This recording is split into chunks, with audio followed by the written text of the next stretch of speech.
Hey everyone, Rick here, and I have a really exciting package before me from Noble Knight Games. I bought a few old games, out-of-print games, some games I hadn't even heard of until recently, and some of these are just amazing. So let's see what's inside. I think I also plan on doing at least one, maybe two videos solely about the games that I've received here, because at least one of them I know for a fact doesn't have any YouTube videos on it. In fact, I don't know if any of these have any videos about them. Some I know for sure don't. And I think they're definitely worth a look. It's just a shame you can't get these anywhere except if one happens to pop up on eBay. And even then, at an unbelievable markup. But what do you expect from games that are 30 to 40 years old?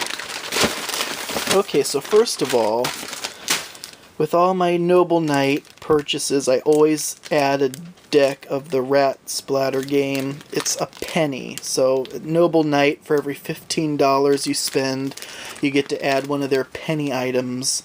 Most of it I really don't care for, but hey, a deck of cards that you play a game called Rat Splatter with for a penny. I add one to every order that I've placed from them, and I have like 15 decks of those cards. Anyways, so the first game...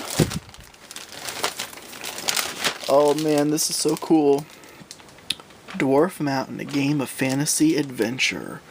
This is from Grenadier. Famous for their metal miniatures, they came out with a line of MIDI games. Not mini, but MIDI. I guess like mid-size. So not a big box game, but not a micro game. A mid-size game. I guess there were 4 of these in the line. They didn't do so well, I guess. But this was the only fantasy game out of the 4. And so that is Dwarf Mountain. Next, this one is just so bizarre. It's called Fourth Dimension. It's very much an abstract game. Each side is going to have a number of playing pieces, and you move them around the board. It says it's a game of pure strategy. This is a game from TSR.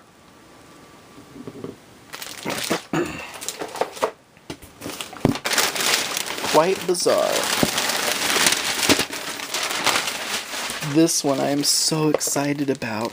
This one's still in its original shrink wrap, called King's Bounty from Task Force Games. I have one other Task Force game that I got that was in shrink wrap called Sword Quest, but I've since opened that. I'll definitely be opening this one too.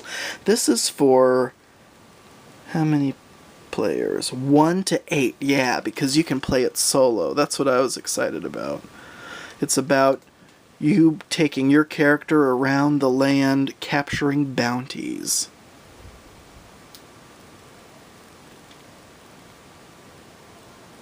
Yeah. That looked so cool. I'm so glad. Normally I pride myself on knowing a lot of old out-of-print fantasy games, because I've collected just a ton over the years. Like all these, and there's more. I don't want to go through all those right now, but I hadn't even ever heard of that one, so anyway. Okay. This is a really exciting game. This is called Dragon Quest Dungeon R, based on the Dragon Quest video games. And inside this box, should I open it right now?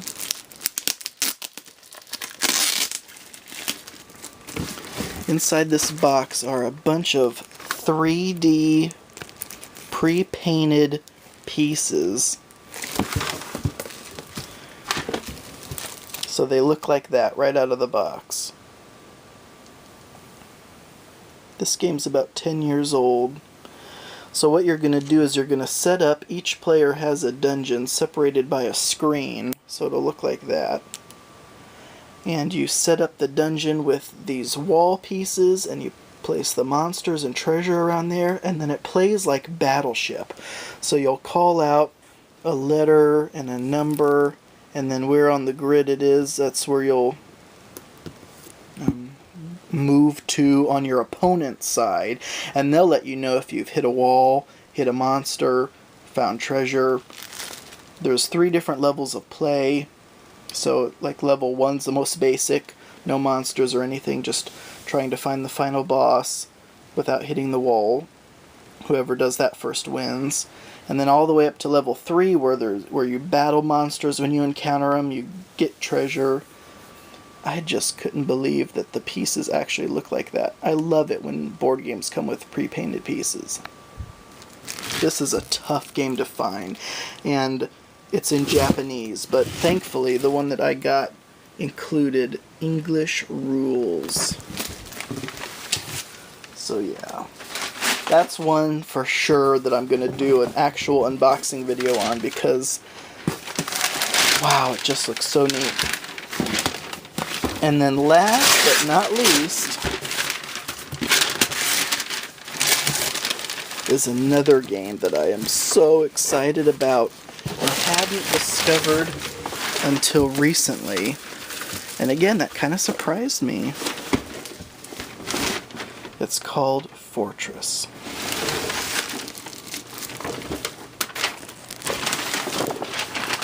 Inside of this box comes with a bunch of primed Ralpartha figures in different colors. So I think each group, each player has, I think 4 or 6, or actually maybe just 4 figures, and they're primed in a different color. So it's not like they're fully pre-painted, but they are Ralpartha lead miniatures.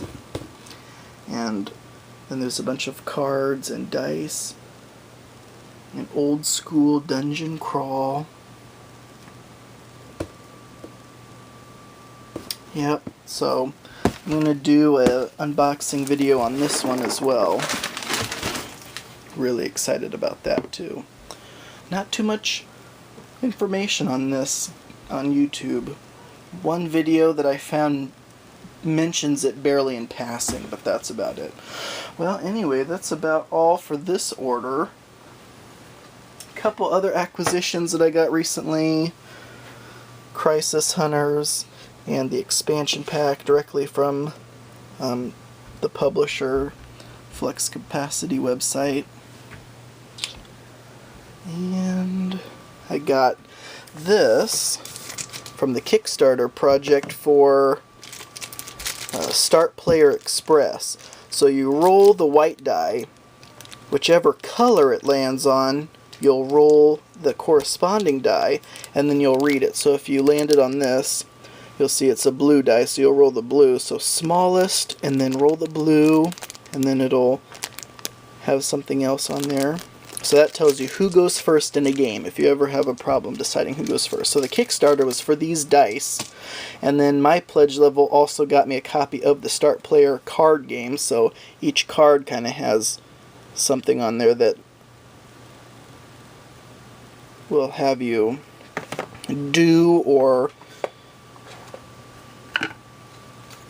a way of determining who should go first. And then the tiebreaker game is similar. So if you ever want some creative ways to decide who goes first or how to break a tie, these are some good options. On the Fabled Realms front, Well, I guess that's all for now.